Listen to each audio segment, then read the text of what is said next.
Kids Hope Alliance was created almost 4 years ago now, and basically our avenue of responsibility is trying to provide ways to help those children that are in Duval County, City of Jacksonville, succeed, basically civically, healthfully, educationally, and live as prosperous a life as they can, and really focused on the at-risk kids, really focused on the communities that we have within Jacksonville that are more challenged.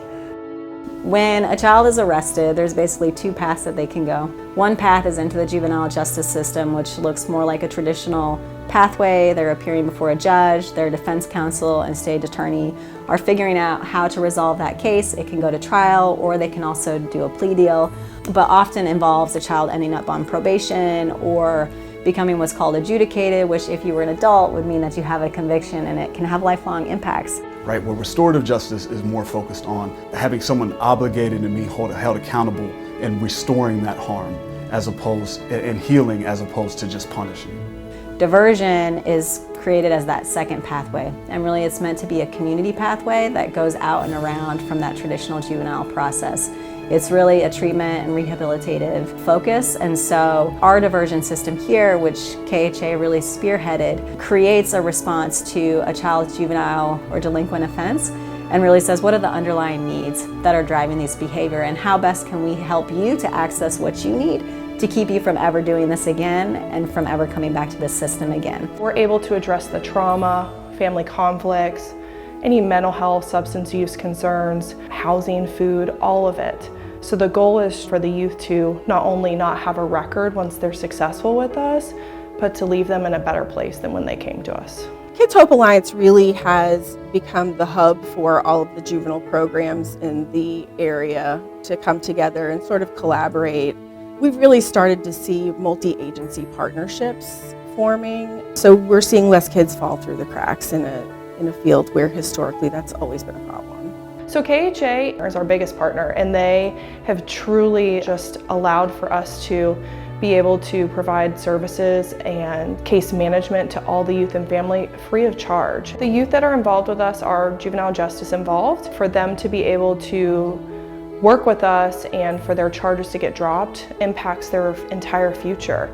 So they don't have something that's holding them back from going to college, seeking careers, becoming incredible members of our society. And so we're able to really help youth not recidivate or come back into our system.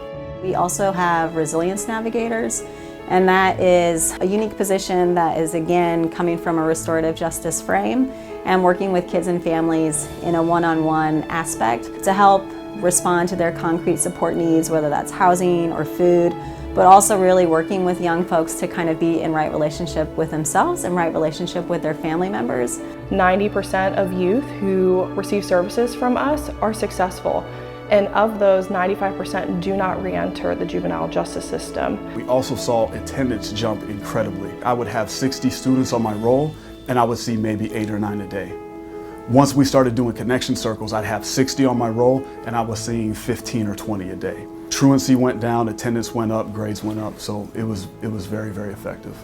One young person that we were working with who actually became involved with us through a conflict with a family member where they got into a physical altercation and this child was arrested for it. Through the support of our resilience navigator, not only was he able to really connect with himself and build mindfulness and regulation skills, he was also able to build conflict resolution skills in the home in practical ways and in caring ways with his family so that he was not going to get in trouble again, but also so that their relationships were strengthened. He's now one of our youth leaders, and so he is a part of our Youth Leadership Council and is a lead change agent in exploring and working with other young people to make our community better. Right, they're doing community cleanups around neighborhoods. They're doing connection circles themselves. They are doing field days, so they're going into communities, doing barbecues, playing kickball, soccer, football. You know, they're organizing it themselves. They're reaching out to the city, they're reaching out to the community, putting together flyers. So this is youth initiated and youth led. So the funding from the Kids Hope Alliance and our partnership with them has truly allowed for us to create unique opportunities for our children that we service. When we have gaps or needs that aren't being met, they're there for us. And so we're very lucky to to have been able to partner with them. Kids Hope Alliance has actually provided funding to Teen Court to help us expand our program.